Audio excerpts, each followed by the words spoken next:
यूं तो सत्ता पक्ष और विपक्ष एक दूसरे के विरोध में अक्सर खड़े रहते हैं, लेकिन इस बार विपक्ष की विधायक पल्लवी पटेल ने सदन के अंदर कौन सा बड़ा मुद्दा उठाया, इस मुद्दे के पीछे छिपी सच्चाई क्या थी और लोकसभा चुनाव के बाद से लेकर अब तक समाजवादी पार्टी के खिलाफ खड़ी रही पल्लवी पटेल क्यों सपा के पक्ष में ही आ गई हैं और सदन में महाकुंभ में हुई भगदड़ को लेकर एक बार फिर क्यों बवाल हुआ है।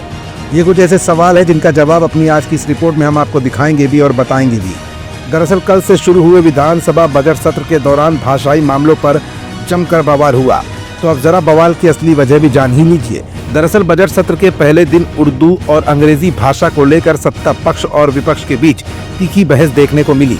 इस दौरान नेता प्रतिपक्ष माता प्रसाद पांडे ने अंग्रेजी की जगह उर्दू भाषा शामिल करने की मांग उठाई, जिस पर मुख्यमंत्री योगी आदित्यनाथ ने समाजवादी पार्टी पर जोरदार पलटवार कर दिया है। इस मामले पर अपना दल कमेरावादी की नेता और सपा विधायक पल्लवी पटेल ने भी सीएम योगी पर हमला बोला है।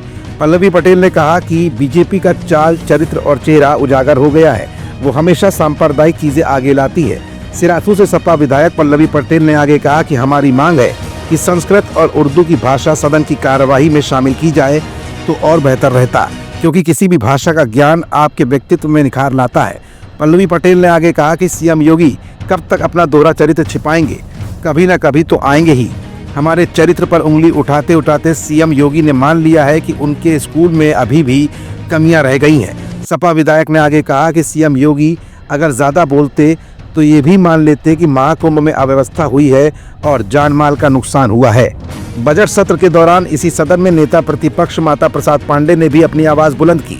नेता प्रतिपक्ष माता प्रसाद पांडे ने आगे कहा कि बुंदेलखंडी समेत 4 भाषाओं का हम विरोध नहीं कर रहे हैं, हम अंग्रेजी का विरोध कर रहे हैं कि विधानसभा में अंग्रेजी नहीं बोलनी चाहिए।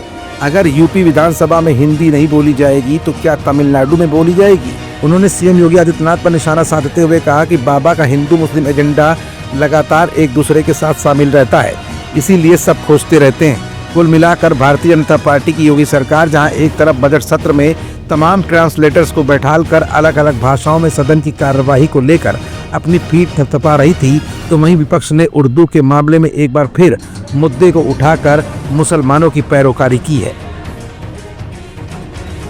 हमारा channel Indian news services INS like, share and subscribe करना ना भूलें। बेल आइकन पर बटन दबाएं और देखें लेटेस्ट खबरें INS पर।